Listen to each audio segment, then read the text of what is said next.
Hallelujah praise the Lord. आप सभी को प्रभु यीशु मसीह के नाम से बहुत बहुत धन्यवाद। सबद सलाम एवरीवन। आज का दिन यहोवा ने बनाया, हम उसमें आनंदित है। हालेलुया। आज का प्रभु का महान दिन है। परमेश्वर 6 दिन कामकाज किया, 6 दिन हर एक चीज़ बनाया। 7वें दिन बोला सारे जिसको जिसको परमेश्वर ने बनाया सबको बोला 7वें दिन सबत दिन है। सारे इसराइल जाति उसी को माना करते हैं। हालेलुया। और हम भी जब तक सांस है तब तक हम भी माने आएंगे। हालेलुया। तो आज का टॉपिक है हालेलुया, प्रभु यीशु का लघु। आमीन। एक पापी को उसके पाप से शुद्ध होने के लिए क्या करना चाहिए? हालेलुया। एक पापी को उसके पाप से शुद्ध होने के लिए क्या करना चाहिए? कोई तांत्रिक, कोई बाबा, कोई नेता, कोई मिनिस्ट्री, कोई तुमको उससे नहीं छुड़ा सकता है, तुम्हारे पापों से शुद्ध नहीं कर सकता है। हालेलुया। तुम्हारे पापों से कोई शुद्ध नहीं कर सकता है। आमीन। प्रभु यीशु मसीह का लहू ही तुमको छुड़ा सकता है, तुमको शुद्ध कर सकता है। दूसरा कोई रास्ता नहीं है। हालेलुया। दूसरा इस धरती में रास्ता नहीं है।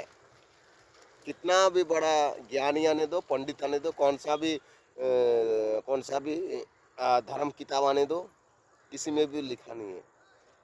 सिर्फ बाइबल में लिखा है प्रभु यीशु का लहू तुमको छुड़ा सकता है तुम्हारे पापों से। उसने लिखा है मैंने तुमको खरीद लिया, यानी कि पहले तुम किसी के पास बिका हुआ था। हाँ, मतलब किसी का अंडर में था, किसी का बॉस में था। जब प्रभु यीशु इस धरती में आया तो तुमको खरीद लिया अपने लहू से। बहुमूल्य लहू, जिस लहू का कोई भी कीमत नहीं दे सकता है। जिस दुनिया में इतना बड़ा बड़ा करोड़ों ट्रिलियन बिलियन इंसान है, हालेलुया, ट्रम्प के जैसा करोड़पति तुमको खरीद नहीं सकता है। तुम्हारे एक बाल भी खरीद नहीं सकता है। हालेलुया। वही प्रभु यीशु ने खरीद लिया। यानी सोचो प्रभु यीशु कितना बड़ा धनी व्यक्ति है।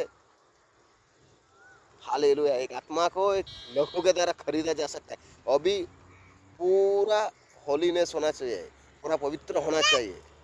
हालेलुया। तो तुम्हारे पापों के लिए प्रभु यीशु का लहू ही तुमको शुद्ध कर सकता है। हालेलुया। दूसरा कोई रास्ता नहीं इस दुनिया में। बहुत सारे लोग बताए ऐसा करेगा, गाय को चारा खिलाओ, यहाँ पे जाओ, वहाँ पे जाओ, दरगाह पे जाओ, मस्जिद में जाओ, हाँ चर्च में जाओ, कैंडल जलाओ तो तुम्हारा हो जाएगा उद्धार। Impossible, impossible. वो तुमको धोखा दे रहा है और आने के तुम खुद अपना पैर में कुल्हाड़ी मार रहे हो। ऐसा नहीं होता है। हालेलुया। इस दुनिया में सच्चा परमेश्वर है तो प्रभु यीशु मसीह। सच्चा परमेश्वर है तो प्रभु यीशु मसीह, दूसरा कोई नहीं है। जीवित परमेश्वर भी यीशु मसीह। वो सुनता है, वो सुनता है क्योंकि उसका कान है, वो देखता है, उसका आँख है, वो बोलता है, उसका मुंह है, उसका मन है, उसको फीलिंग होता है। हालेलुया। बाकी सब है फिर भी मरा हुआ के जैसा है। आज के इंसान से मदद मांगो, नहीं है, वो है फिर भी नहीं करेगा मदद। क्योंकि वो यही चाहता है, तुमको मदद नहीं करना चाहिए, तुम गड्ढे में गिरना चाहिए, तुम नाश होना चाहिए। हालेलुया। लेकिन प्रभु यीशु हमारा नहीं है। उसने कहा हे बोझ से दबे हुए लोग मेरे पास आओ, मैं तुमको विश्राम दूंगा। चिंता मत करो, तुम्हारे लिए चिंता मैं करता हूँ। हालेलुया। ऐसा कोई बोलने वाला है? अरे एक टाइम के लिए बोलेगा, उसके बाद मुंह भी नहीं दिखाएगा। तो इसलिए हमको खरीद लिया किसने? प्रभु यीशु ने। अब हम उसका हो गए। दूसरा कोई रास्ता नहीं है। दूसरा हमारे एक पापी को उसके पाप से छुड़ाने के लिए दूसरा कोई रास्ता नहीं है। Hallelujah. Only Jesus is the way for you. वही एक रास्ता है तुम्हारे लिए जो तुमको बचा सकता है। इस दुनिया का, इस ब्रह्मांड का माया जाल से तुमको बचा सकता है। हालेलुया। दूसरा और कोई रास्ता नहीं है मेरे भाई, मेरे दोस्त, मेरे बहन। दूसरा और कोई रास्ता नहीं। इसलिए जो कोई प्रभु यीशु में नया है, आना चाहता है, वो बपतिस्मा लो। भले कौन सा भी चर्च में लाओ, वो बपतिस्मा लो। प्रभु यीशु में टिका रहो, भजन में आगे बढ़ो। चर्च जाना ही, हाँ नज़दीक चर्च से ठीक है, ओके। जो भजन में लिखा है वो फॉलो करो, ओके। किसी का बात में मत जाओ, वो उधर चर्च अच्छा है, इधर ही मिलता है, उधर सोना मिलता है, उधर गाड़ी, वैसा में मत जाओ। भजन में क्या लिखा है वो फॉलो करो। हालेलुया। जो नया नया बपतिस्मा लेने वाला है वो लोग भी बपतिस्मा लो। पिता पुत्र पवित्र आत्मा का नाम से बपतिस्मा होना चाहिए। प्रभु यीशु के नाम से सिर्फ नहीं होना चाहिए, केवल पिता के नाम पे नहीं होना चाहिए। मत्ती 28 अध्याय का 18, 19, 20 के अनुसार होना चाहिए बपतिस्मा। ओके, जो कोई बपतिस्मा लिया वो लोग विश्वास में मजबूत रहे। हालेलुया, आमीन। इसलिए हमारे पापों के लिए परमेश्वर ने अपने आप को उसका एक लौता पुत्र दे दिया। किसके लिए? हमारे लिए, किसी और के लिए नहीं है। इतना दुनिया में बहुत से लोगों के बीच में से तुमको अकेला ढूंढ निकाला परमेश्वर ने। अभी सोचो कितना बुद्धिमान होगा उस, और बाकी के पास ज्ञानी नहीं है, ज्ञानी नहीं है सब। अगर ज्ञानी रहता तो कब का हो जाता था। ऐसा है ही नहीं, ज्ञानी पैदा ही नहीं हुआ, एक ही हुआ था और एक ही है और एक ही रहेगा। और प्रभु यीशु मसीह परमेश्वर का इकलौता पुत्र है। इसलिए एक पापी को पापों से, उसके पापों से छुड़ाने के लिए प्रभु यीशु का लहू बहुत जरूरी है। बस फर्स्ट पॉइंट, बाकी कोई रास्ता नहीं है। बाबा आने दो, मंत्री साहब, कोई भी तांत्रिक आने दो, जादू टोना डान भूत पड़ेल चुड़ैल, कोई नहीं उसको बचा सकता है। आमीन। ये परमेश्वर का पावर है। एक लहू काफी है तुम्हारे लिए सारे पाप को ढापना है। पाप क्षमा हो गया तो भाई तुमको कौन रोक सकता है अनंत जीवन पाने के लिए। नया नियम में पढ़ो, पाप नहीं क्षमा होने से क्या होता है, कितना कितना बीमारी होता है, कितना कितना श्राप आता है। नया नियम में पूरा लिखा है। हालेलुया। पाप नहीं क्षमाने से क्या होता है, घर में आशीष नहीं आता है, बरकत नहीं होता है, झगड़ा मारा मारी, अलग अलग लोग बात कहेगा। अगर एक बार पाप क्षमा हो गया तो हो गया, समझो तुम्हारा काम।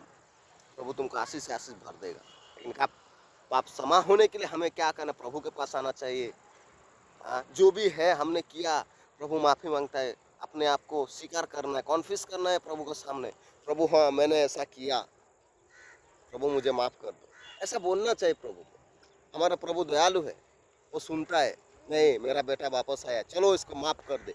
तुमने मन फिराया और कभी नहीं किया तो देखो परमेश्वर तुमको जहाँ जहाँ जाएगा वहाँ वहाँ तुम्हारे साथ रहेगा।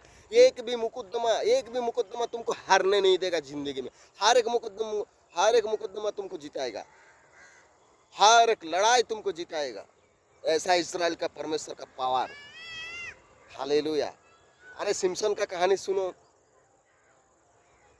और भी दाऊद का कहानी सुनो। कितना बार इस्राएल से जीता। जब जब गलत करता था, पाप करता था, तब तो हारता था। जब तक पाप करना छोड़े मन फिराता वापस जीतता था। ये क्या सिस्टम, यही है हमारे परमेश्वर का खूबी। पाप करेगा तो पता चलेगा, नहीं करेगा तो पता भी चलेगा, और बाकी परमेश्वर से पता भी नहीं चलेगा। पाप कर रहा है या क्या कर रहा है, धर्म का काम कर रहा है या अधर्म का काम कर रहा है, सुना नहीं देगा। हालेलुया। तो आज का भजन है, एक पापी को उसके पाप से छुड़ाने के लिए, उसके पाप से शुद्ध होने के लिए प्रभु यीशु का लहू बहुत जरूरी है। हालेलुया। उसके बिना ये कोई नहीं है। तो आप लोग समझ गया होगा कि प्रभु यीशु का लहू कितना इंपॉर्टेंट है। ऐसा लहू बहाए नहीं, वो पवित्र लहू है। हालेलुया। ऐसा परमेश्वर पुराने नियम में नहीं बोलता है इस्राएल के घराने तुम लोग सब लेके आओ रे गाय भेड़ बकरे, चलाओ मेरे पास चर्बी जलाओ, उसको बलि चढ़ाओ, कौन कौन पाप किया उसको सामने लेके आओ। फिर उसका लहू जो बेदी में है, बेदी में फुलपिट में, अभी का आज का हमारे जो चर्च में फुलपिट रहता है वो बेदी में है। वो लहू जो पाप के उसको छिड़क देते उसका परिवार को। इसलिए लहू बहुत जरूरी है। ऐसा नहीं होएगा नारियल फोड़ने से, अगरबत्ती कैंडल जलाने से पाप नहीं समाएगा। 10 आदमी को खिलाने से, वो अच्छी काम है, गरीब को खाना खिलाओ, ठीक है, वो बात अलग है। लेकिन तुम्हारे पाप क्षमा होने के लिए बहुत इंपॉर्टेंट है। पाप क्षमा कोई वो बीमारी से बड़ा काम है। बीमारी तो चंगा हो जाएगा, कोई भी कबिराज हो, कोई भी झाड़ पौधा का रस बीस खा के ठीक हो जाएगा। लेकिन पाप क्षमा, उसके लिए प्रभु यीशु का लहू बहुत जरूरी है। आमीन। हालेलुया। ये भजन के अनुसार प्रभु आप सभी को आशीष करे और विश्वास में सामर्थ्य दे। इस जो आज का जो दिन है परमेश्वर बहुत अच्छी तरह से संभाला। परमेश्वर आज का जो सिचुएशन है 2025 का आज का जो संडे है प्रभु, हालेलुया, आज का जो मतलब दिन है, कैसा सिचुएशन में चल रहा है हमारा देश, कैसा कंडीशन में है आप लोग सबको मालूम है। उस सारी परिस्थिति से, सारी कठिनाई से हमें बचाया और तुम्हें भी बचाया। इसलिए प्रभु को धन्यवाद हो। हालेलुया। आते हैं नेक्स्ट संडे नेक्स्ट वीडियो में। हालेलुया। तब तक के लिए प्रभु आप सबको आशीष करे, उसके स्वर्गदूत से आप सभी को रक्षा करे। आमीन।